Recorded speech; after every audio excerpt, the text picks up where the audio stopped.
आप सभी का मेरे इस नए वीडियो में आप सभी का स्वागत है।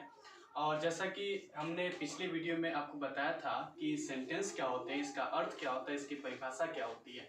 तो इन सारी बातों को जानने के बाद आज हम इसको फिर से डिफाइन करेंगे कि जो सेंटेंस के दो पार्ट होते हैं। मैंने बताया था आपको कि एक सब्जेक्ट होता है और एक प्रेडिकेट होता है।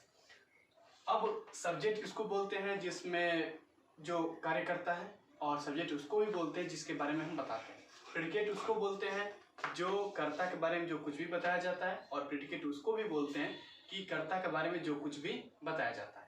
और आज इस नए वीडियो में हम आज सेंटेंस के दो पार्ट जिसमें सब्जेक्ट था उसके बारे में हम जानेंगे। तो इसमें देखिए, सब्जेक्ट जो होते हैं इसके कई पार्ट होते हैं। पहला होता है क्वालिफायर, दूसरा होता है डिटरमाइनर, और तीसरा होता है हेड वर्ड, और चौथा होता है एडजेक्टिव फ्रेज होता है। अगर इसकी हिंदी की बात करें तो जो क्वालिफायर जो होता है वो संख्या का काम करता है, और जो डिटरमाइनर होता है वो संख्या का काम करता है। कर्ता की विशेषता बताता है, और जो हेड वर्ड होता है यानी कि जो मेन कर्ता जिसके बारे में बात करते हैं उसको क्या बोलते हैं? हेड वर्ड बोलते हैं, इनकी मुख्य कर्ता बोलते हैं।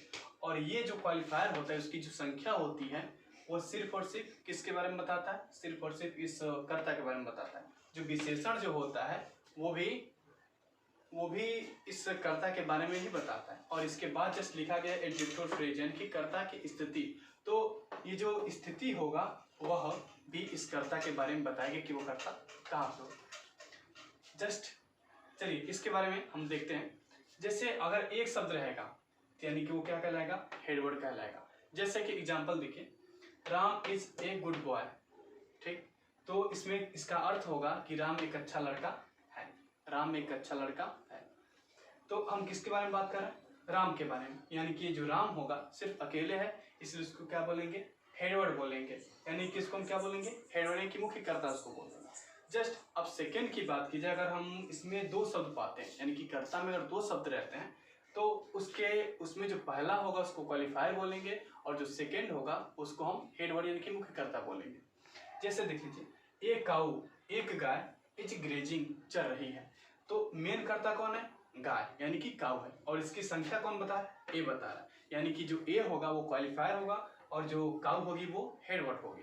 ठीक, इसके बाद से तीसरी एग्जांपल की हम बात करते हैं। अगर तीन शब्द दिया हो तो क्यू डी एच यानी कि पहला क्वालिफायर होगा, दूसरा डिटरमाइनर होगा यानी कि विशेषता बताएगा, और तीसरा जो होगा वो हेडवर्ड यानी कि मुख्य कर्ता होगा। जैसे an old lady means, lady मतलब औरत होता है। औरत की विशेषता क्या है? कि वो बूढ़ी है, और औरत की संख्या कितनी है? एक। तो ये क्या हो जाएगा? ये हो जाएगा कि एक बूढ़ी औरत। तो इसमें ये जो पहला होगा यानी कि एन जो होगा वो क्वालिफायर कहलाएगा, और सेकंड जो होगा वो डिटरमाइनर पहला कहलाएगा, डिटरमाइनर और कहलाएगा, थर्ड जो दूसरा होगा एडजेक्टिव लेडी कहलाएगा और यानी कि तीसरा वो जो होगा वो हेडवर्ड हेडवर्ड यानी कहलाएगा। कि मुख्य कर्ता ठीक, कहलाएगा। अब इसके बाद से इज वर्शिपिंग यानी कि पूजा करे। एक बूढ़ी औरत पूजा कर रही है, तो इसका अर्थ हो जाएगा। अब यहाँ तक तो हमारा ये फाइनल हो गया कि ये सब्जेक्ट के पार्ट होते हैं, जैसे हमने बता दिया था। इसके बाद से एक और एग्जांपल आता है। इसी एग्जांपल को हम कह दें कि an old lady sitting in the room is his grand mother. Means ये हुआ कि एक यानी एन से एक हो जाएगा, ओल्ड से बूढ़ी यानी कि विशेषण हो जाएगा, और लेडी से हो जाएगा औरत, और sitting in the room means कि वो जो बूढ़ी औरत है उसकी स्थिति कहाँ पे है? कि वह रूम में बैठी हुई है। वो उसको हम क्या बोल देंगे? एडजेक्टिव फ्रेज बोल देंगे। ठीक, और ये जो एडजेक्टिव फ्रेज जो उसकी स्थिति होती है हमेशा मुख्य कर्ता के बाद ही आता है, और जो बाकी तीनों होते हैं जैसे क्वालिफायर हो जाता है, डिटरमाइनर की विशेषता हो जाती है, ये सब जो होते हैं हेडवर्ड यानी कि मुख्य कर्ता के जस्ट पहले ही आएंगे, उसके बाद नहीं आ सकते। और दूसरी बात एक होता है कि जो क्वालिफायर होता है इसमें आर्टिकल भी आ सकता है, यानी कि दो भी आ सकता है, और कभी कभी माई ब्रदर, तो ब्रदर हेडवर्ड हो जाता है और माई उसका क्वालिफायर हो जाता है। तो ऐसे भी एग्जाम्पल देखने को मिलते हैं। अब अगर सेकंड की हम बात करें, सेकंड जो प्रेडिकेट का स्टार्टिंग पॉइंट होता है, आप इसमें अब मान लीजिए यहाँ पे दिए दिया कि हमने जान गए कि सब्जेक्ट में इतने पार्ट होते हैं। इसमें अगर आपसे कोई पूछते कि यहाँ पे प्रेडिकेट कहाँ से स्टार्टिंग हो रहा है, तो प्रेडिकेट शुरू हो सकता है सिर्फ इन चारों से। मेन वर्ड से शुरू हो सकता है, तो जो स्टार्टिंग पॉइंट होता है वो मेन वर्ड से होता है। जो प्रेडिकेट का स्टार्टिंग पॉइंट होता है तो मेन वर्ड से शुरू होगा।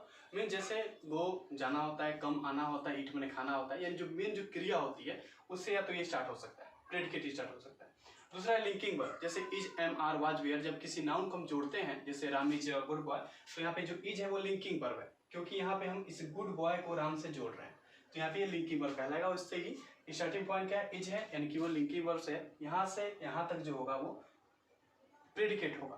थर्ड है हेल्पिंग वर्ब, जब यही is, am, are, was, were, फिर हैज, हैव, हैड जो होता है, जब किसी मेन क्रिया यानी मुख्य क्रिया के साथ आ जाता है, जैसे ईट हो, चाहे वॉक हो, रन हो, इस तरह से जब आ जाते हैं उनके साथ अगर जुड़ जाते हैं तो उनको हम क्या बोल देते हैं, हेल्पिंग वर्ब बोल देते हैं। चौथा होता है मॉडल वर्ब, जैसे can, could, may, might, shall, will, should, would, ऐसे जो होते हैं इन सब भी ये मॉडल वर्ब में आते हैं और इससे भी स्टार्टिंग होता है। एग्जाम्पल जैसे यू कैन लर्न इंग्लिश, आप इंग्लिश पढ़ सकते हैं, आप इंग्लिश सीख सकते हैं।